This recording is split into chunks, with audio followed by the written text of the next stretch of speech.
Eu sou Luana Camargos, vice-coordenadora do CT de emissões de veículos leves. Sejam muito bem-vindas e bem-vindas ao Mobcast, o videocast da EA. Estamos no nosso 4º episódio. Nos 3 primeiros episódios, tivemos neste fórum o nosso presidente Marcos Vinícius Aguiar, depois o nosso diretor de tendências tecnológicas, Murilo Ortolan, e o Dr. Carlos Sakuramoto, diretor de manufatura. E hoje temos a honra de receber a Raquel Mizoi, diretora de emissões de veículos leves e consumo da AEA. Seja muito bem-vinda, Raquel. Obrigada pela sua presença aqui. Olá, Luana e espectadores. É um prazer estar aqui participando desse Mobcast para falar um pouco da minha trajetória e do trabalho tão relevante da AEA. É um prazer estar aqui falar um pouco da mulher nesse ambiente, no setor automotivo, e também falar do relevante trabalho que a AEA faz nesse setor. Acho que vou primeiramente falar um pouco de mim, da minha carreira, um pouco de como eu comecei. Eu acho que eu comecei trabalhando com pesquisa e desenvolvimento, né? Já logo no meu estágio, no começo de formada, eu trabalhava com pesquisa e desenvolvimento na área de sustentabilidade, que é uma área que eu adoro e que hoje acabei voltando. Então, eu trabalhei com minha tese. Esse trabalho de pesquisa e desenvolvimento acabou gerando uma tese de mestrado em produção de plástico biodegradável a partir de cana-de-açúcar. E essa sustentabilidade vem desde lá, desde esse tempo. E uma coisa importante é que quando eu terminei meu mestrado, eu falei, eu acho que eu preciso trabalhar na indústria para fazer essas inovações, essas pesquisas realmente serem aplicadas e serem disseminadas, né? E eu estou na indústria automobilística há quase 30 anos. Eu trabalho na General Motors todo esse período. Passei por diversos setores na indústria. E como começou meu trabalho com a EA, né? Essa interação com a EA? Quando estava o Inovar Alto, eu estava gerenciando vários projetos de produto dentro da General Motors e comecei a participar das comissões técnicas para discutir o Inovar Alto, as melhorias de eficiência energética para os nossos produtos e para o nosso, assim, foi um marco muito grande para a indústria automobilística naquela época e eu participei muito fortemente nas comissões técnicas nesse período e foram meses de discussões bastante fortes em termos de tecnologia, como a gente ia reduzir a eficiência melhorar a eficiência dos nossos veículos, reduzir as emissões de CO2.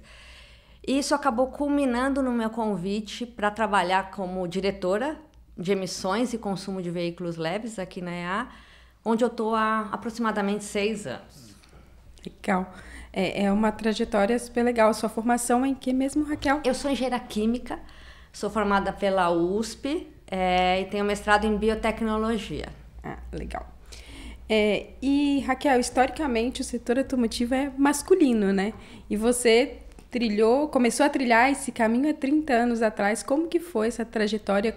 Quais foram os desafios encontrados? Luana, assim, apesar de ser um mundo bastante masculino, eu acho que eu sempre fui e ainda sou super respeitada, assim, nos fóruns que eu vou, no trabalho que eu faço. Então, acho que essa é uma coisa que ajudou esse trilhar esse caminho. Mas é difícil. É difícil você entrar numa sala de reunião onde tem 15 pessoas, você é a única mulher. Ou trabalhar num projeto onde a sua voz destoa um pouco dos demais, as suas perspectivas. Então, não é fácil, mas acho que, assim, uma coisa que eu aprendi ao longo desses anos é assim, você tem que ser você mesmo. Você não tem que tentar replicar esse mundo masculino em você ou tentar ser diferente do que você realmente é. Eu acho que essa é ser protagonista, né? Você ser você mesmo e não ter medo de ser julgado. Eu acho que essa é uma coisa que... É claro que falar hoje, depois de tanto tempo, é mais fácil. Talvez no começo eu sofria um pouco mais com tudo isso.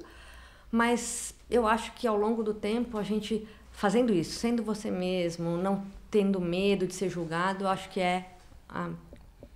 vamos dizer assim, o que me ajudou a trilhar esse período todo. Eu acho que a gente tem uma visão diferente dos homens, né? Isso é para somar, não é para subtrair nada, né?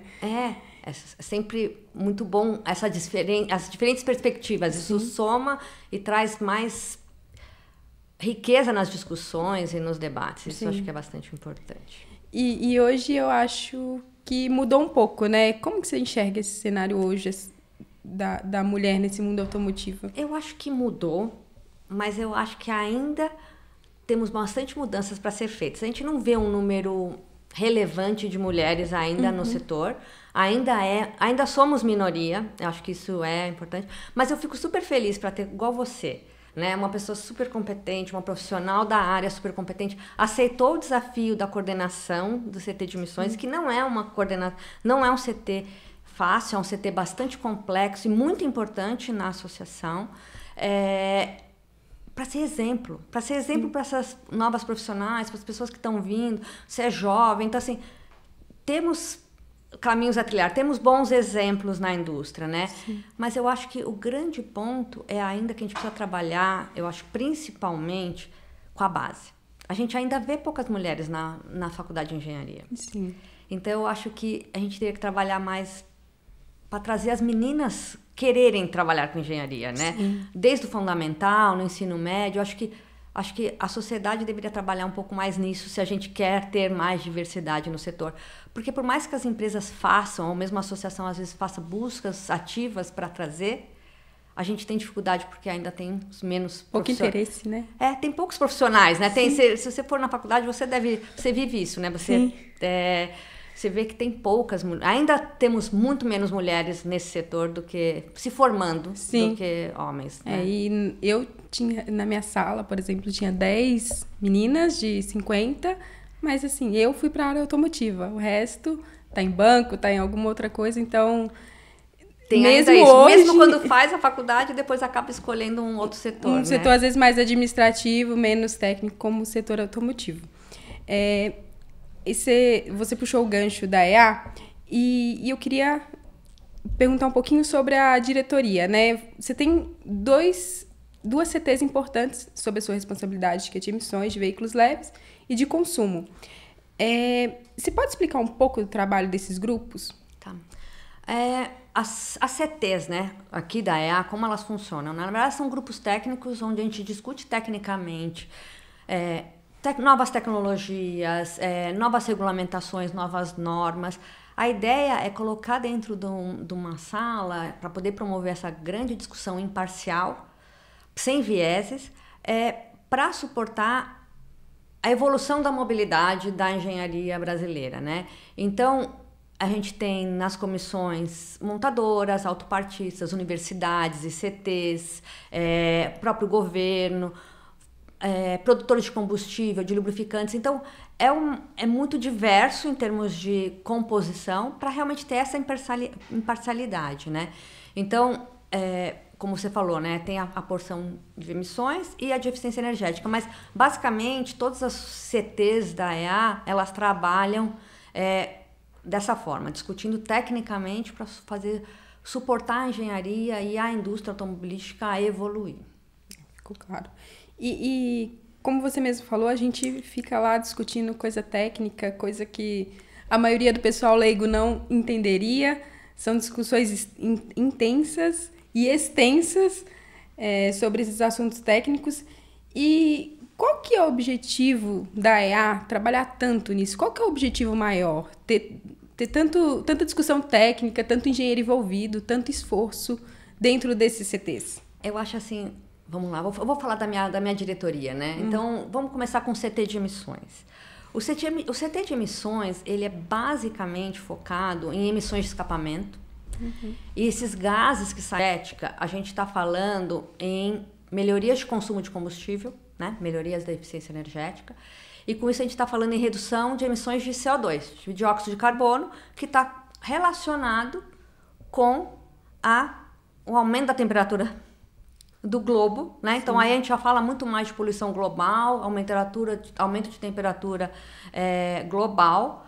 Então a redução de CO2 vai ajudar no mundo como um todo, né? Então tá bem relacionado com as metas de COP que a gente tem, de não atingimento de aumentos significativos que estão fazendo as mudanças climáticas. Então são duas CTs extremamente importantes, uma mais relacionada à saúde, à poluição local, saúde pública, e a outra, aquecimento global. Tá.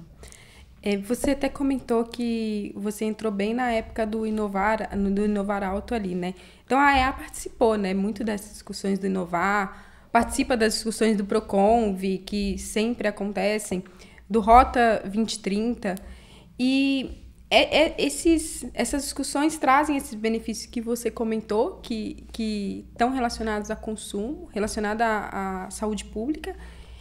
E quais são os principais números, se você for pensar assim, em números, deixar isso mais palpável, desses programas de eficiência energética para a sociedade? Vamos começar com emissões. Você perguntou de eficiência, mas vou começar com o Proconv.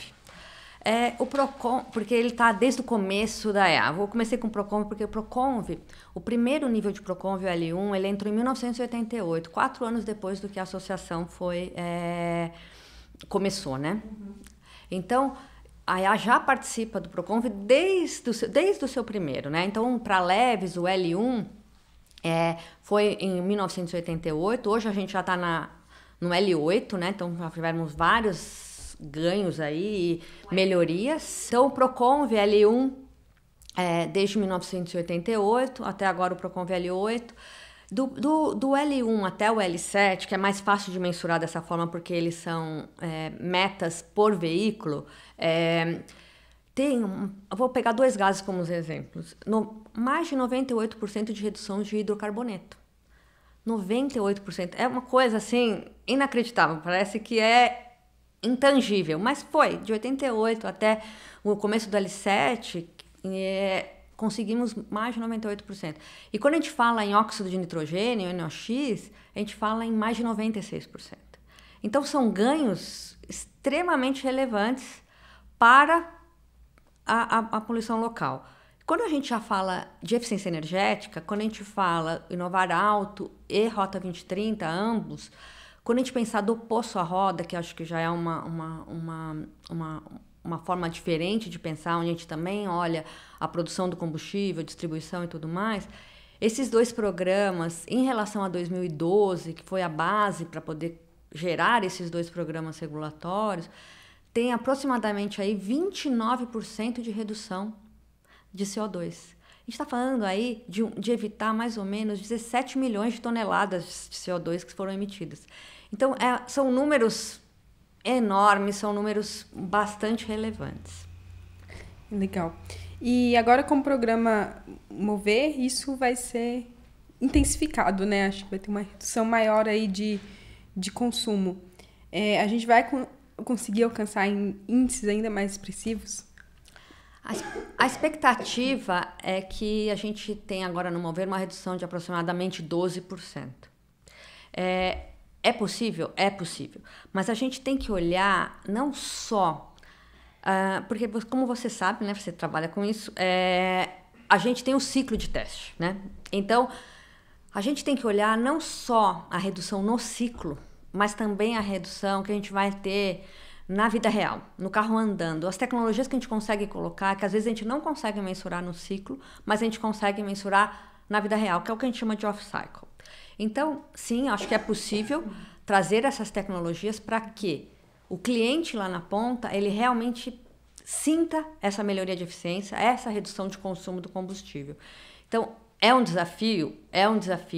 Acho que a gente vai ter que tratar com outras tecnologias também sendo colocadas, por exemplo, uma hibridização leve, a gente já está colocando alguma coisa de eletrificação. Então, assim, eu acho que vão ser, como é uma meta corporativa, a gente vai ver as diferentes tecnologias nos diferentes segmentos para balancear isso de uma forma mais adequada. Mas sim, é possível. Vamos ter que pôr tecnologia nos carros, não é de graça, né? A gente vai estar colocando isso nos carros, né? Isso emenda na próxima pergunta que eu já ia te fazer. A gente está aumentando tecnologia, aumenta o preço e a gente atrapalha o acesso ao carro 0 km? Isso é um ponto super relevante, isso, que entra em muitas discussões, principalmente quando o governo está olhando as políticas públicas, né? Porque não tem jeito. Você está pondo tecnologia E num primeiro momento, essas tecnologias às vezes nem têm uma penetração muito alta, então ela traz custo para os carros, então aumenta o preço do carro. Isso não tem jeito. Mas eu acho que assim, uma coisa interessante é que como hoje o governo, né, o Ministério da Indústria, Desenvolvimento e Comércio tem olhado essas políticas públicas, elas também, para compensar um pouco esse lado de a gente estar colocando custo, colocando tecnologia, eles também estão trazendo alguns benefícios para poder ajudar a minimizar esse impacto. Por exemplo, o carro sustentável, que tem 0% de IPI. Então, isso ajuda a minimizar o impacto em alguns segmentos. O outro ponto é aquela parte da reciclagem antecipada, que pode trazer alguma bonificação. É você trabalhar no fim de vida para tentar trazer bonificação para você trazer um carro mais eficiente no zero. Então, acho que tem que realmente trabalhar nessas políticas para que fomente as novas tecnologias, mas que o carro ainda se torne acessível, porque senão o ganho...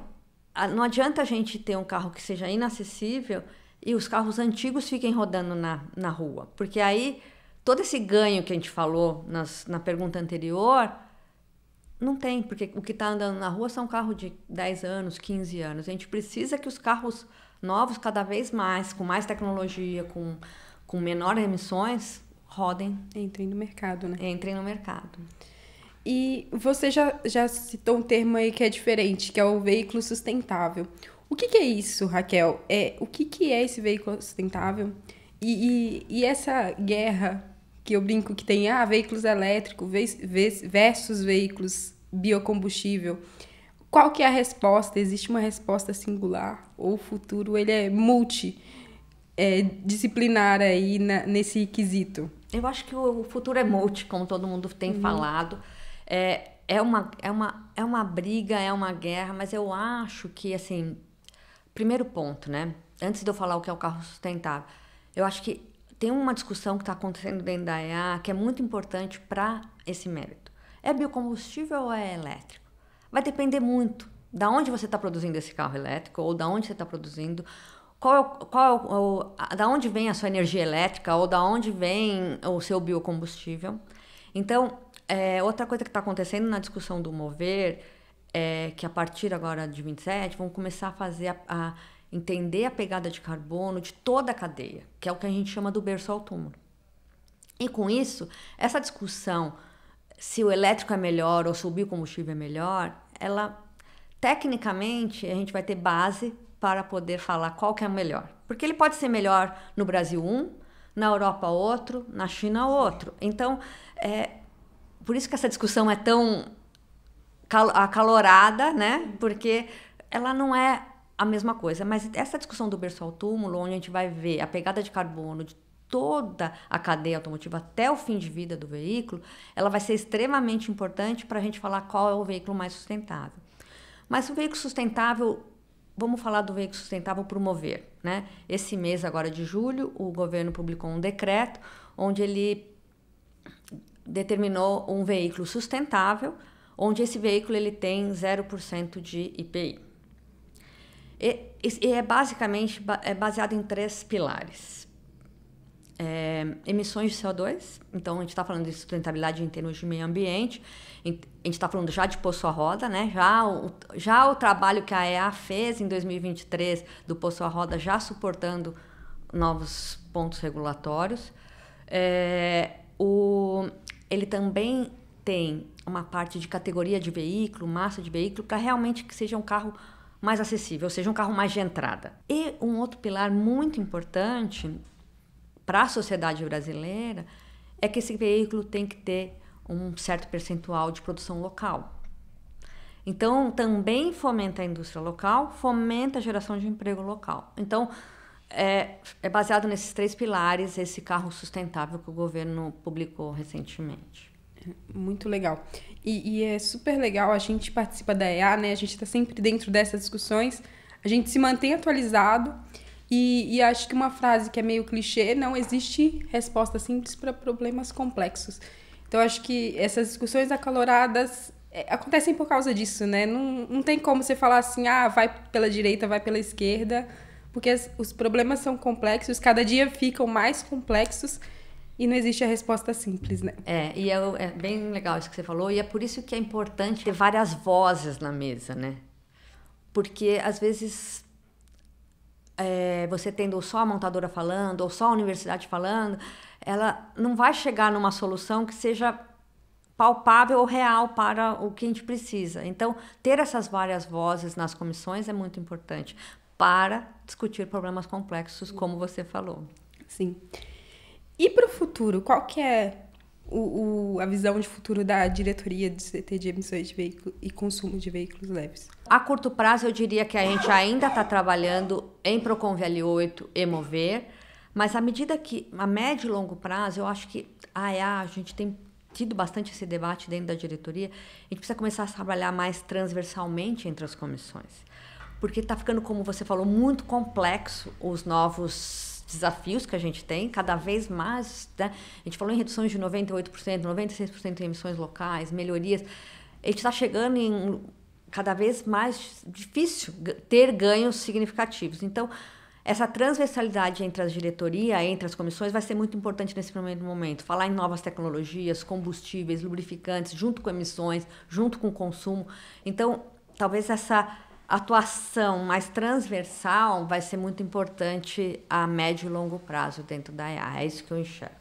Sim, e isso eu acho que é uma tendência mesmo, né? A gente conseguir conciliar diferentes áreas para um objetivo comum, né? Porque se cada um ficar discutindo ali no seu mundinho, às vezes a política pública vai para um lado, a outra vai para o outro, e a gente não se conversa, né? As políticas públicas, quando as políticas públicas começam a não se conversar, a gente tem um problema para a indústria muito sério, né?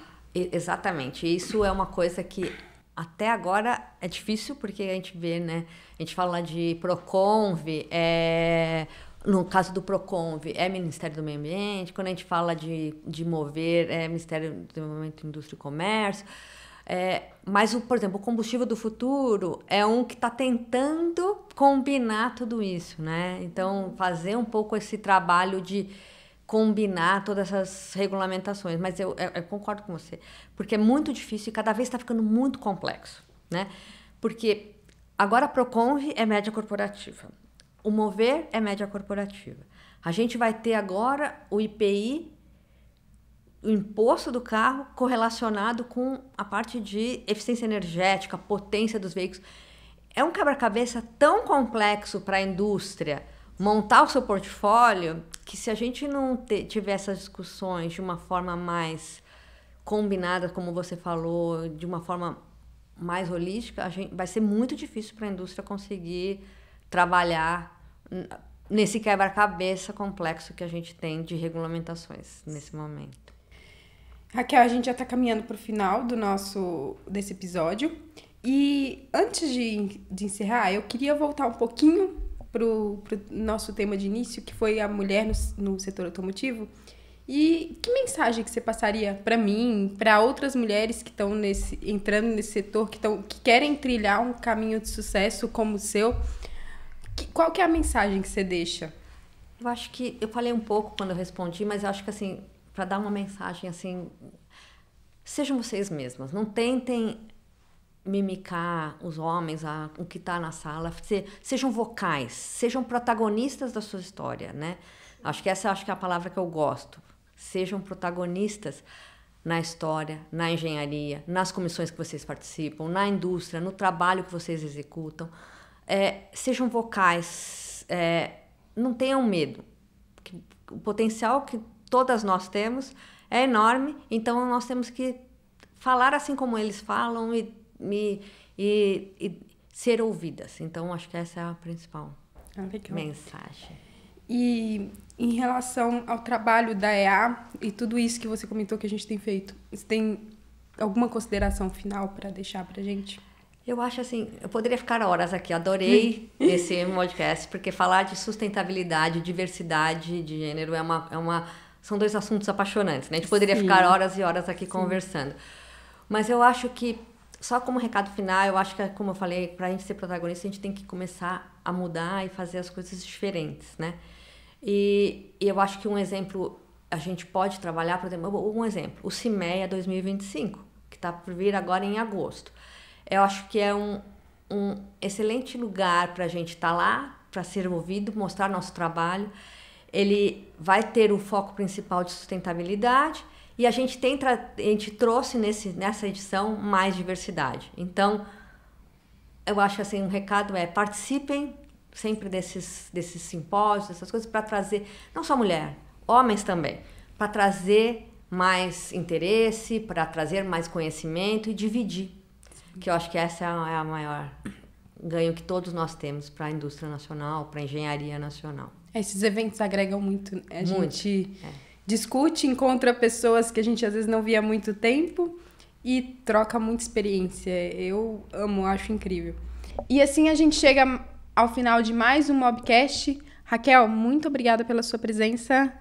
Foi um prazer conversar um pouco com você sobre o setor automotivo, sua trajetória, sobre a presença feminina nesse setor.